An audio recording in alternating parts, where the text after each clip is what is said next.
So Megan Morgan, one of the producers of God of War 2018, just said big studios are burning themselves out, chasing bigger and better. According to her, publishers like Sony, EA, and Activision are obsessed with cinematic blockbusters, but the obsession is what's killing creativity and jobs across the industry. She didn't sugarcoat it either. Megan said the industry's go big or go home mindset has become unsustainable. Games cost hundreds of millions, take 6 to 8 years to make, and then sell to millions just to break even, and if they flop, hundreds of developers pay the price. Now look at what happened with Saints Row or Mortal of Avium.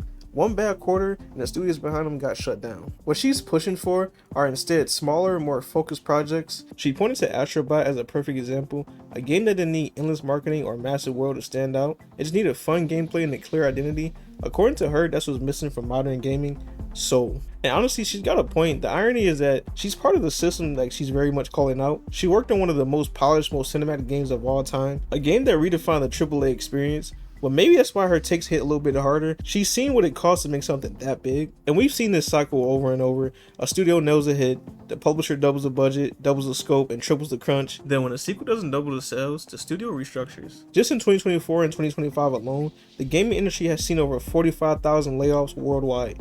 That's not growth, that's a warning sign actually. And what's wild is, while studios are collapsing, smaller titles keep thriving. Games like Hades 2, Dave the Diver, and Hi-Fi Rush made major waves with a fraction of the cost. Megan said we need more of that. Smaller, smarter projects that don't disturb the people making them. But let's be honest here. Publishers aren't just evil, they're kind of scared. Making a $200 million game in today's market is like betting your whole company in like one roll. If it misses, that's layoffs, closures, and lawsuits. That's why they clean the sequels and remakes and live service models like so much. It's because they're safe. But safe doesn't innovate and players are starting to feel it. But the thing is, players are to blame too. We say we want innovation, but when it drops, half the time we ignore it.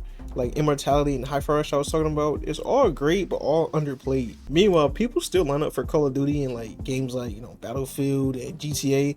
So when Megan calls for smaller games, is also a challenge to us. Put your money where your mouth is. The funny thing is, the same publishers driving this mess are just not realizing it. EA suddenly talking about creative flexibility, Ubisoft scaling down their open worlds after Assassin's Creed Shadows, and Sony's hidden that the next wave of projects would be smaller in scope. They're not just doing this because they want to, they're doing it because they have to. And the irony in this is like the indie space, the same thing AAA ignored for years, is now setting the creative bar. You got games like Liza P, Hollow Knight, Silksong, and Stellar Blade as showing players you can get quality without spending billions of dollars. Those projects remind everyone that creativity doesn't need a crunch or a cinematic script to hit hard. But even so, her take isn't perfect. Like, smaller doesn't mean successful. You got games like Forspoken and Immortals of Avium prove that mid-sized projects can flop just as hard if the gameplay doesn't land. So the solution isn't just shrinking the scope, it's about balancing ambition with focus, something the industry hasn't mastered in years. But at the same time, her message is hidden. Like, the economy is tightening right now and studios are desperate.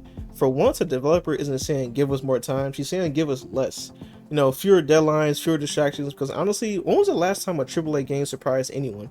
Everything's predictable, polished, and safe, and that's the problem. And you can see the shift coming through. Even Microsoft starting to pivot after laying off thousands in early 2025.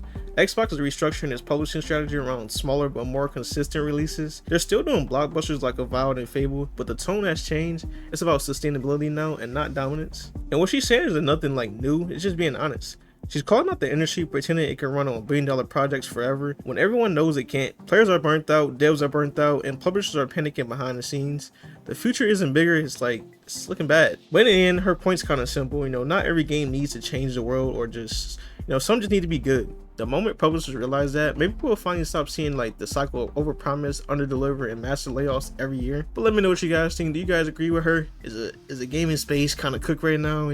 Do we need to downsize? Would I make it better downsizing? I don't think it would make it better downsizing, honestly. I just think we just need to go back to more like simple stuff. We're overdoing it. Like I said, we're chasing trends. We just need to be more direct, honestly. But let me know what you guys think. Like, comment, subscribe. Stay tuned for the next video.